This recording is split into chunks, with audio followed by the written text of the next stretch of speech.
Hi, I'm Marco Capozzi and today I'm presenting the paper titled Clandestino Rifugiato, Anti-Immigration Facebook Ad Targeting in Italy. Monitoring advertising around controversial issues is an important step in monitoring transparency of political processes. This project is focused on the topic of migration, a central issue in European and Italian politics. To that end, we use the Facebook Ads library to collect migration-related advertising campaigns in Italy for over 1 year. Querying by keywords, we have found more than 2,300 advertising campaigns from about 700 unique pages. Then, as the focus of this study is the political communication, we selected 208 pages related to the main Italian political parties.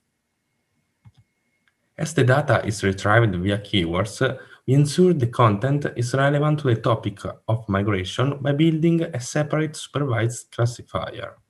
This allowed us to split the dataset in two groups, relevant and irrelevant ads. Then, with another supervised classifier, we labeled relevant ads to distinguish between two ideological stances, pro-migration and anti-migration. The migrant-related ads we have collected received about 35 million views. Those posted by political authors account for 24.5 million, followed by NGOs with 2.9 million. This figure shows the demographic distributions over age and gender for political ads and those created by NGOs. As we can see, all NGOs ads have been classified as pro-migration. On the other hand, anti-migration ads created by politics accounts received more impressions than the ones classified as pro-migration. Focusing on political authors, here we can see the demographic distributions for the major Italian political parties.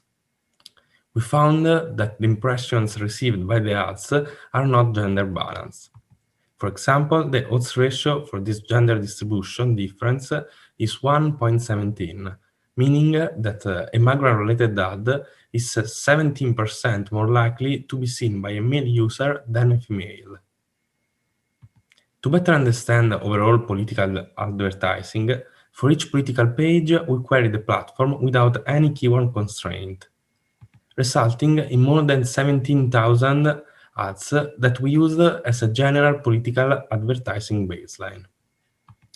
We found that anti-migration parties focus on more male audience, specifically for their migration ads. In fact, an ad from these parties is 24% more likely to be seen by a male user when the ad speaks about migration than if it does not. Analyzing the temporal distribution of ads impression, we can observe large spikes, some of which during political events, such as European elections on May 2019 or important regional elections on January 2020. So it's been natural to ask whether ads impressions are more likely to follow major news, so ads impressions ride the wave on news media, or whether there are more ads instances following their own internal timing and potentially impacting the news. For verifying these two hypotheses, we computed two Granger causality tests. The first is to check if news follow the migration topic after related social media political ads receive more attention, implying that political ads are able to set the agenda for mainstream media.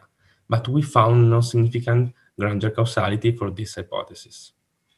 In the second hypothesis, migration-related ads receive more attention after news discuss migration-related issues, in agreement with the riding the wave theory. We see a significant F-test for the hypothesis of news Granger causes ads impressions at the offset delta equal to 1 day. This means that when news are focusing more on migration, then Facebook ads, and especially anti-immigration ones, are attracting more attention after 1 day. At this URL, we implemented an interactive data visualization dashboard for exploring the dataset analyzed in this paper. Thanks for your attention.